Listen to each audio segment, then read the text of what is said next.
Opo. Magandang umaga po sa ating mga bisita, of course, kay Attorney Vic, sa inyo pong lahat, sa mga kasamaan po, at sa mga nandito po sa oras na ito. So, ang katanungan ko po, sir, ay ganito, kay Attorney Vic. Ang hakbang maisog po, sino-sino po yung mga people behind sa grupo na yan? Thank you, Nanay. Ang hakbang ng Maisog ho ay isang social movement na wala ho talagang leader ito. Ang inspirasyon lamang nito ay si Pangulong Rodrigo Duterte. At ito ho ay nagsimula noong January when we were pushing for resistance o tayo po ay kontra doon sa ginagawa nila noong January na charter change. Yung pagpapalit ng ating saligang batas. Atin pong kinontra yan, ang hakbang ng Maisog, sapagkat yung pagkalikot po nila sa ating saligang batas ay hindi para sa ikabubuti na nakararami. Ang kanilang layunin lamang ay mapahaba pa yung kanilang termino at hindi na sila bumaba sa pwesto. Yun po ang simula ng hakbang ng Maisog. So ito po, lahat ng mga naninindigan at ayaw doon sa usapin ng korupsyon, yung ayaw sa usapin ng gera laban sa China, yung ayaw sa pagpapakalat ng droga, at yung ayaw sa paglipanan ng kriminalidad, yan po ay welcome sa hakbang ng Maisog. Okay, thank you so much.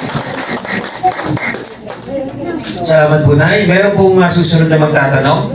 Samantalahin po natin yung pagtatanong. Meron pa po tayong 4. Sa hanay po ng ating mga vloggers, kaibigan sa social media, may tanong po ba kayo? Tanong po. Sige po, kahit na about drugs, magtanong kayo. Kasi kailangan po nating malinawan kung bakit tayo nandito ngayon. Sayang po yung pagkakataon na nandito ang ating mga resource persons na hindi pa rin po nagsising-in. Ba't pa tayo nandito ngayon? Ano bang hakbang ng Maisog? So maganda po yung tanong ni Nanay kanina una. Palakpakan po ulit natin. Okay, may questions po.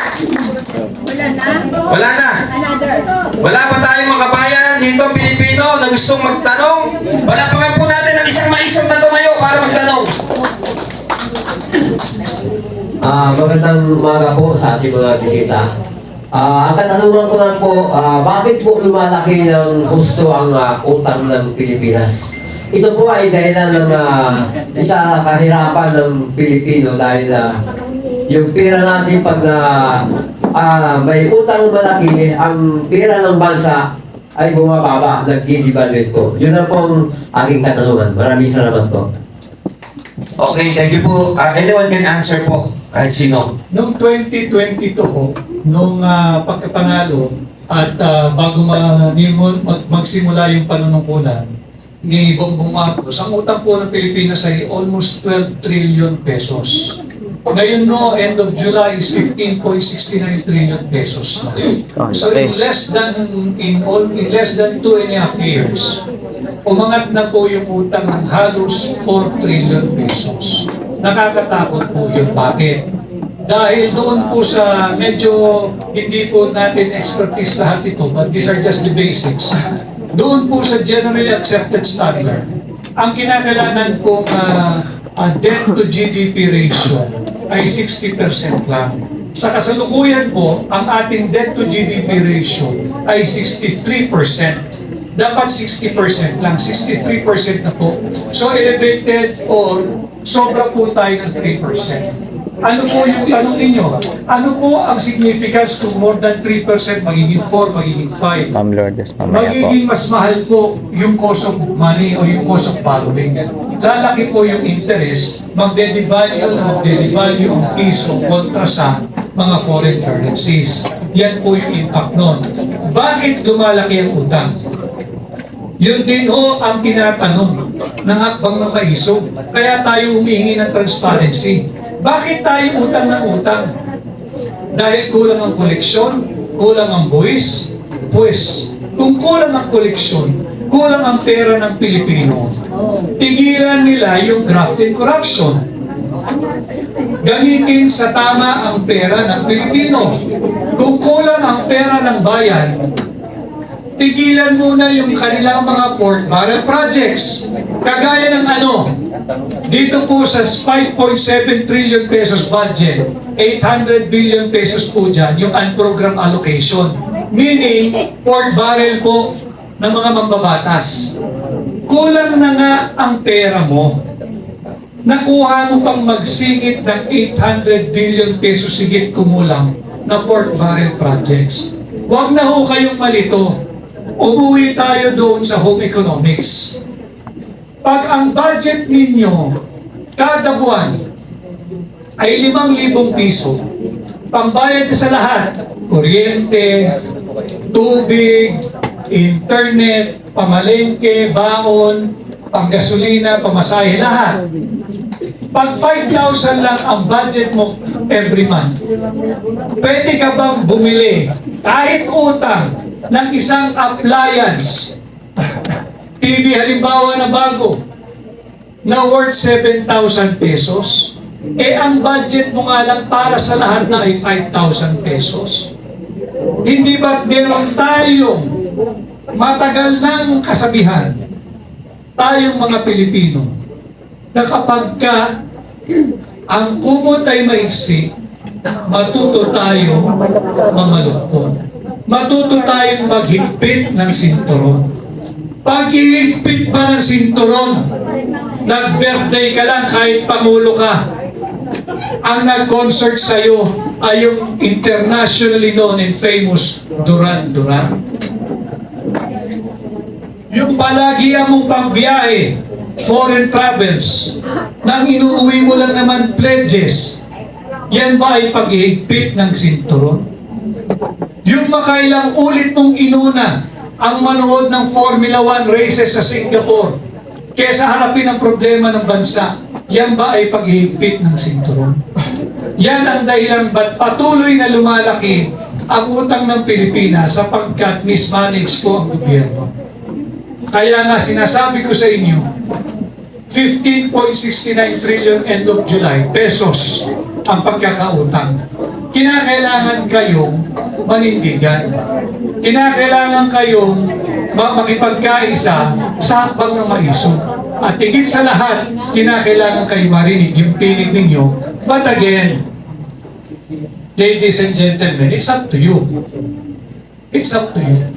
Kung gusto nyo magpatuloy ang ganitong buhay nating mga Pilipino, nasa sa inyo. Kung okay na kayo sa tinatamasa ninyo ngayon sa buhay at sa lipunan, sino ba naman ang hakbang ng maiso para pangunahan kayo? Subalit, kung nakikita ninyo at naaamoy ninyo ang umaalingasaw na amoy na korupsyon sa gobyernong ito, kumilos na ho kayo. Okay, we'd like to report ating mga guest speakers before we proceed to the next question. Wala. So sana dito, nasagot po. Yun po ang totoong kasagutan at eksaktong kasagutan. So, meron po muna dito. Next po kayo, tita ha. At ngayon naman po, dito po sa aking gawing kanan ay pagbibigyan po natin ng pagkakataon na mapagtanong ang isa po sa ating mga leader. Pang-lima po kayo. Okay, bigyan po natin si tita yung mikropono. Tita, tanong niyo po. Pakilala po kayo. Magandang umaga po sa ating mga naging panauhin.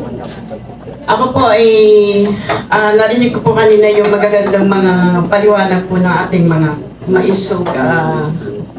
Samahan po natin. Kami po ay mga din ni Ma'am Sara Duterte, mga supporters po kami. Narinig ko po kasi na kanina sabi, ang dapat natin na tuunan ng pansin, focus, ay yung mga tinatawag na mga hindi po dapat makorupsyon, ano po, yung pangangailangan po ng mga bawat Pilipino. Na hindi lang po yung pantawid, hindi lang po yung mga ayuda, kundi panghabang buhay na pangangailangan ng bawat Pilipino. Ito po si Sara Duterte, na ano ko po siya, napapakinggan ko po yung kanyang mga pananalita sa ano. Napakaganda po ng kanyang mga programa. Napakaganda po ng sinasabi niya. Katulad po yung sa ano, sir, kung sino po sila pwede magsagot doon sa tanong ko. Regarding po doon sa status ng programa ni Ma'am Sara, katulad po ng livelihood. Sabihin man natin, sir, na maliliit lang na halaga, pero malaking tulong po yun para sa amin. Hindi po namin alam kung yung status ngayon, pero kami po ay talagang naniniwala na ang gusto mangyari ni Sara ay tugunan ang mga pangangailangan ng mga Pilipino, hindi po sa mga politika. Yun po ang talagang inaano niya na matulungan ang mga Pilipino para sa kagutuman, para sa pangangailangan. Doon po siya nakapokus, hindi po sa kung ano-ano mga politika ng mga usapin. Kaya ako po nagtatanong, ano na po ba yung tungkol doon sa OBP na programa niya sa livelihood na amin din pong inaasahan na kami po ay matugunan. Mabigyan po ng katugunan doon. Pangalawa, sir, may walang galang na po dahil ako po ay apektado doon sa anak ko ng PWD. Nagtataka po ako sa gobyerno natin, bakit po yung mga school? May mga school po na libre naman yung mga college. Pero bakit po sa mga normal lang po yun? Bakit po sa mga PWD wala po? Kasi yung anak ko po, hindi ko po yung matuloy-tuloy mapag-aral kung wala po kami pera pambayad sa mga private school. Bakit po nangyari? Parang napansin ko, pagdating doon sa private, hindi na po pala makakapasok yung anak ko kung wala kami pambayad. PWD po yun. Pero doon sa ibang school na normal naman, okay, meron naman libre yung college. Nagtataka lang ako bakit sa PWD wala po. Tama po yung sinasabi niyo, meron naman kung tutuusin, di ba, na pondo, pero nauwi nga sa korupsyon. Hindi naman po ako nagsasabi dito kung sino po yung nagpo-corrupt. Wala naman po akong binabanggit kung sino dahil hindi ko naman po din alam. Ang ano ko lang, pinagtataka ko lang yun sa mga anak ko na katulad ng PWD. Bakit hindi po yung nabigyan ng pansin? Hindi po yung natugunan. Nakailangan pa akong kumuha ng mga sponsor para mga anak ko makapag-aral. Yung po lang ang napansin ko na wala po tayong government na tulong na tungkol sa PWD na mga may kapansanan na libre ang school, kahit private. Yung po ang napansin ko, sir. Ngayon, yung OBP po na nagbigay si Ma'am Sara ng tulong na programa para sa mga mamayan katulad livelihood, napakalaking tulong po ito sa amin. Kaya amin pong inaasahan na mangyari pagganap na isa rin po talaga na makakatulong sa amin para makapaghanap buhay po kami na yung negosyo na aming gagawin ay ito po magtuloy-tuloy at makakatulong sa buhay namin na makapagtrabaho kami ng maayos at legal. Kaya napalaking bagay po ang ginagawa ni Ma'am Sara Duterte para sa ating bayan. Ilaman po. Okay, po dito. Maraming salamat po sa ano. Actually po kaya pero dito yun pangunawa natin.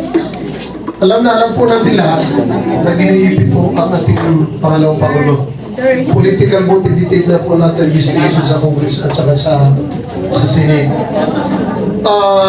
Nakikita natin lahat kung gaano siya nagpapakahirap para po sa mga may hirap na Pilipino. Kaya po binubuo yung Inday negosyo para po makatulong talaga sa totoong mga may hirap. Yun naman talaga target niya. Pero alam natin na may budget siya o wala, hindi siya o wala, talagang patuloy po niya nagampanan ang pagmamahal sa masa po tayo na hindi po siya matitinag. Political lang po yan. Kaya po tayo nandito dahil hindi po tayo dapat natutulog sa naabit po ng lahat ng Pilipino. Thank you. Palapakan po natin si Tito Boy. Ginawa lang. Meron pa kung attorney? Naging position to reply sa tanong ko nito, but based on what is reported, yung budget ko ng OVP ay kinantasan ng 1.2-1.3 billion pesos. Titira na lamang po yata daw si Vice President Sara ng 700 million pesos. Enough probably to pay for the salary of the personnel. pero tatamaan ang halos lahat ng proyekto. But I think, sa mababang kapuluhan dyan sa Kongreso, pero sa tingin ko, pagdating nito sa Senado, baka naman ma-restore in full. O hindi kaya yung malaking bahagi ay ma-restore ng Senado. Dahil ako'y naniniwala na yung level of political and legal maturity ng ating mga senador ay higit na mataas at malayo kumpara doon sa shallowness sa pag-iisip ng mga nasa mababang kapuluhan. Thank you.